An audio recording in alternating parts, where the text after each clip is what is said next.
নমস্কার বন্ধুরা, সামনের রবিবার মহালয়া। পিতৃপক্ষের অবসান হয়ে দেবীপক্ষের সূচনা। উমা আসছেন ঘরে।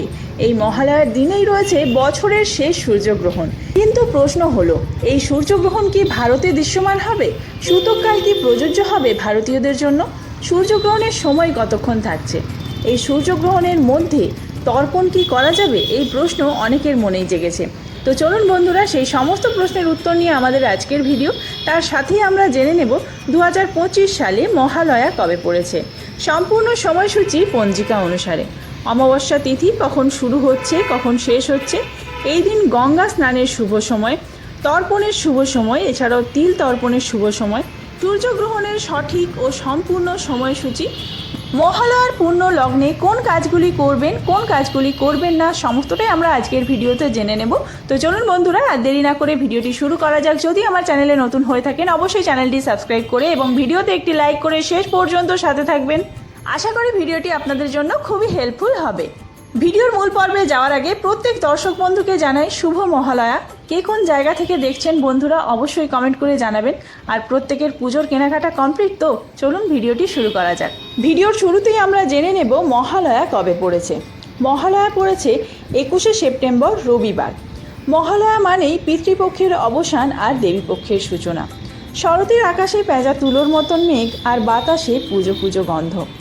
বীরেন্দ্রকৃষ্ণ ভদ্রের গলায় ভোরবেলা উঠে মহালয়া শোনার সেই মুহূর্ত, সমস্ত কিছুর জন্য অধীর আগ্রহে রয়েছেন বাঙালিরা।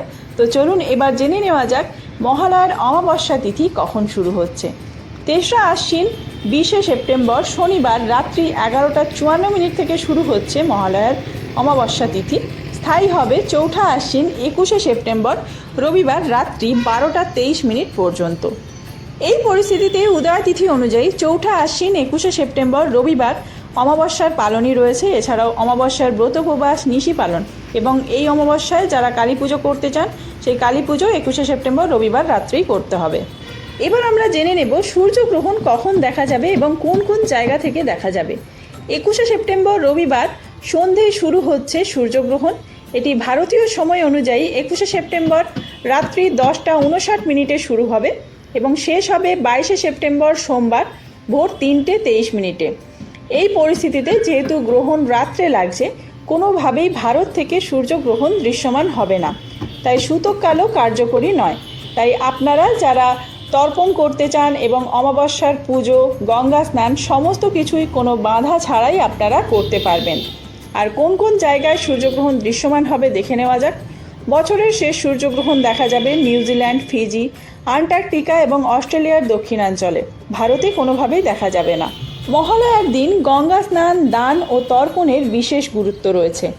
এই গঙ্গা স্নান, দান ও তর্পণের শুভ সময় 21শে সেপ্টেম্বর বাংলার 4ঠা আশ্বিন রবিবার ভোর 5:25 থেকে শুরু করে 8:39 পর্যন্ত। তিল তর্পণের শুভ সময় 21শে সেপ্টেম্বর রবিবার সকাল 6:34 থেকে শুরু করে সকাল 8:50 মধ্যে। এছাড়াও এই অমাবস্যায় যারা মা কালীর পুজো করতে চান, মা কালীর পুজোর শুভ সময় রয়েছে রবিবার রাত্রি 7:38 থেকে শুরু করে রাত্রি 9:21 পর্যন্ত। পূর্বপুরুষদের আশীর্বাদ পেতে অবশ্যই তর্পণ করুন এই দিন। যদি কোনো জলাশয়ে বা নদীতে গিয়ে সম্ভব না হয় তাহলে বাড়িতেও একটি পাত্রে গঙ্গা জল নিয়ে আপনারা তর্পণ করতে পারেন। খুবই সামান্য উপকরণ লাগে।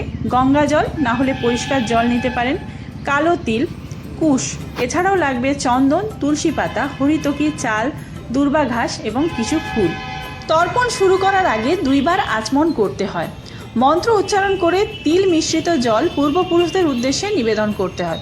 তিল মিশ্রিত জল যদি না থাকে তাহলে বিশুদ্ধ গঙ্গা জল আপনারা পূর্বপুরুষকে স্মরণ করে শ্রদ্ধা জানিয়ে ফুল অর্পণ করে গঙ্গা জল অর্পণ করতে পারেন।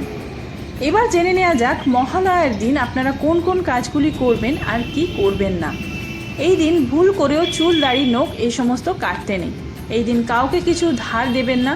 বাড়িতে কোনো মাঙ্গলিক কাজ করবেন না, মানে যেই সমস্ত কাজ শুভ সেই সমস্ত শুভ কাজ এই দিন বাড়িতে করা যাবে না। যদি নতুন কিছু কেনাকাটা করার প্রয়োজন হয়, যেমন বাড়ি গাড়ি, তাহলে এই দিন কিনবেন না। বাড়িতে কোনো ভিখারি যদি আসে এই দিন আপনার সাধ্যমতো দান করুন, খালি হাতে ফেরাতে নেই। এই দিন কোনো অসহায় ব্যক্তিকে আপনারা কোনো জিনিসপত্র দান করতে পারেন। মহালয়ার দিন বাড়িতে অবশ্যই নিরামিষ আহার গ্রহণ করুন। তো বন্ধুরা, আজকের ভিডিওটি এই পর্যন্তই। ভিডিওটি হেল্পফুল হয়ে থাকে